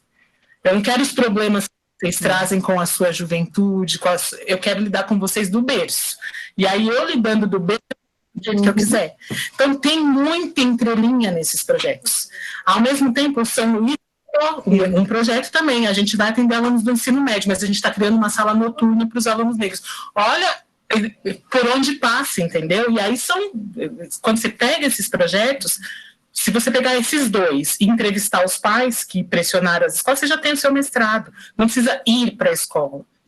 Vai pelo que ela, no geral, para todo mundo.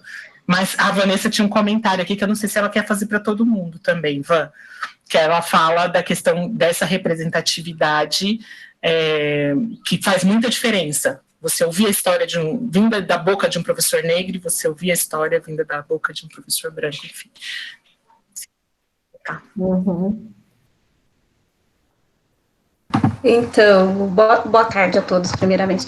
Carla, eu fiquei muito impressionada com os dados, e assim, ao mesmo tempo, isso me entristece, porque é isso que a Rita tinha falado, eu tinha comentado lá, e a Rita falou isso, porque ela viu, né, sentiu na pele que a aluna se sentiu representada quando entrou uma professora ali, né, então para esses alunos também que estão na escola agora, né, eu, na minha época, quando eu estudei, né, no médio, essa lei ainda não era obrigatória, então o professor passava meio que ele queria, do jeito que ele queria, e agora, com isso, tendo mais força, né, porque temos essa lei, e temos também professores negros na escola falando sobre isso, né? Então, eu acho que seria muito potente isso para os alunos que estão lá, para eles se sentirem representados. Nossa, eu achei muito bacana a sua pesquisa, viu? E força, você vai conseguir continuar ela, viu? Que, olha, mas eu acho que eu não conseguiria levantar outra bandeira que não fosse essa. Obrigada, viu? Né, eu acho que eu não conseguiria, como eu, Carla, negra, professora, né, com dificuldades de formação e tudo isso, de periferia, mãe, não conseguiria, de outra forma, levantar outra bandeira que não fosse essa, do que a gente, muitas vezes, mascara, porque isso é uma questão mascarada que a gente tem dentro da nossa sociedade, né? A gente colocar o negro como um título de qualquer outra coisa, menos como um título de cidadão da sociedade, de empoderamento, de um negro que consegue chegar lá na vice-presidência dos Estados Unidos, né? E por que não falar nessa questão? Eu estou colocando muito essa questão da vice-presidente, porque quando eu vi um fato que não tem nada a ver com o que sobre a minha pesquisa, mas me incomoda e que me intrigou, foi a questão da jornalista colocar uma vice-presidente negra chega, né, nos Estados Unidos. Por que não uma vice-presidente sem ser negra, sem ter o título? Por que não uma Luciana Alves que não seja negra? Por que a gente não percebe essas potencialidades das pessoas, né? E a gente só consegue observar a cor da pele como a questão que vem mais acima. Porque, às vezes, eu fico perguntando para mim, será que contratar um professor negro, achar que ele tem minoria na qualidade em relação ao professor branco?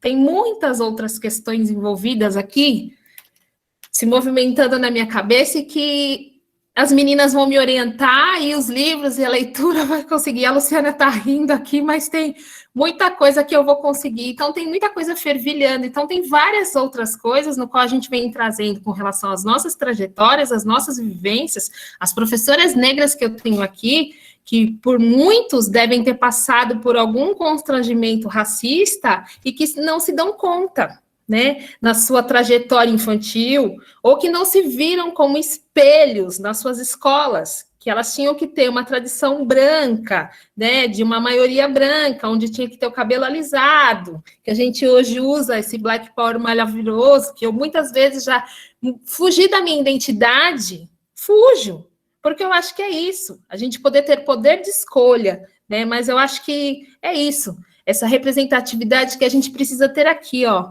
nessa capinha aqui, por qual a criança possa olhar e falar, não, eu me reconheço desse professor. É isso. Parabéns, viu? Parabéns. Está todo mundo aqui no chat te dando parabéns. Espero que essas 300 questões virem um projeto de pesquisa. Tem todas as condições, as perguntas estão boas, com uma questão de preferência. Ela traz outras para outras pessoas. Isso, vamos dividir o bolo. A Rita está aqui para me auxiliar, a Luciana Alves, a Ana Paula, a Bruna, a Nádia, todas elas estão aqui para me ajudar. Estamos juntos. Obrigada, gente. E eu desculpa, né? Desculpa meu nervosismo, mas é isso. Se quiser tirar foto, as coisas, é que, como a questão das linguagens, eu consigo expressar e colocar em outras formas, assim, principalmente essa parte da Carla. Então, eu mandei para a Dilma, se a Dilma, no final, puder compartilhar. É uma performance. Você vai tirar a foto da Victoria Santa Cruz? Eu acho que pode tirar, e quem quiser ficar assistindo, né? Tem 3 minutos. Eu amo esse poema. Acho legal tirar foto antes, então, né? O que eu queria, eu estava doida para comentar era desse doutorado, mas depois a gente passa para Carla, a Luciana já conhece.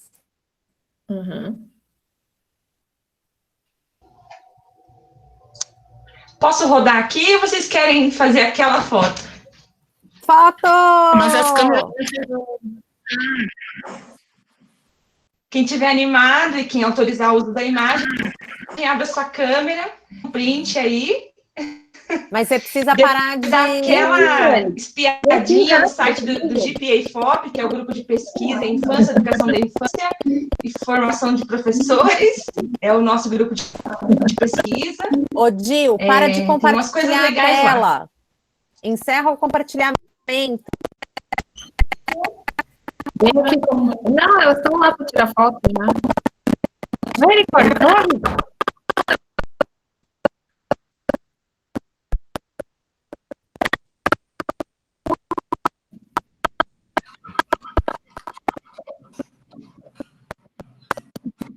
Eu acho que a Dilma caiu.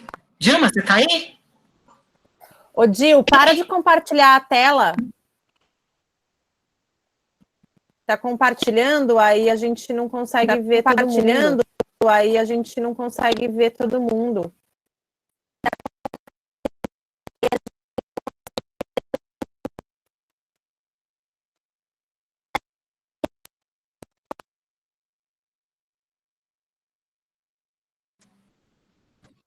Dilma?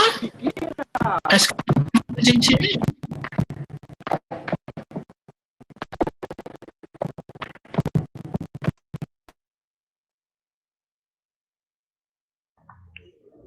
Seu microfone, Dilma.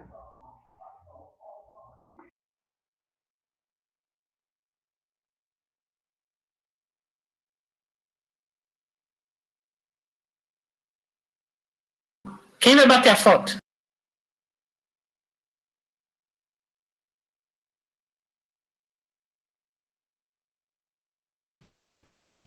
Eu não sei. Eu já tirei print Eu achei aqui. que já tinha tirado a foto, eu soltei o vídeo. Ah, então eu vou voltar o vídeo. Alguém bateu? A Fabi bateu. Tirou o print. Bati print, faz pose de novo, que vocês não estavam esperando. Tem que falar. Vai. Elaine, abre aí, Elaine.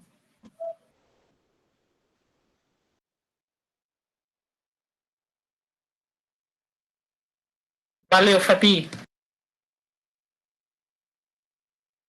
Eu imitei o Ítalo.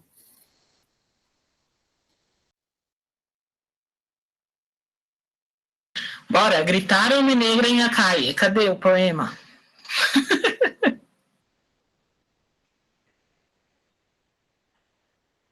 Eu vou tentar compartilhar aqui então. É que é bem fraca a minha internet, mas vamos ver.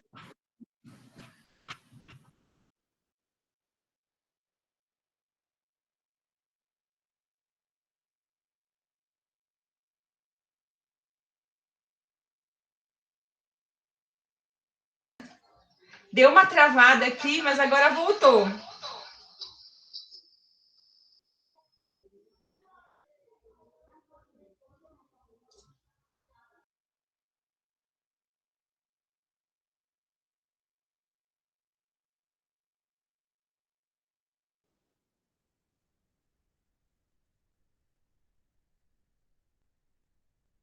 Bom, a gente finaliza com esse. Depois procurem no YouTube uma criança recitando esse poema, também em espanhol. É a experiência mais bonita que vocês vão ver. Hoje, pelo menos. Tá bom? Negra soy, eu também.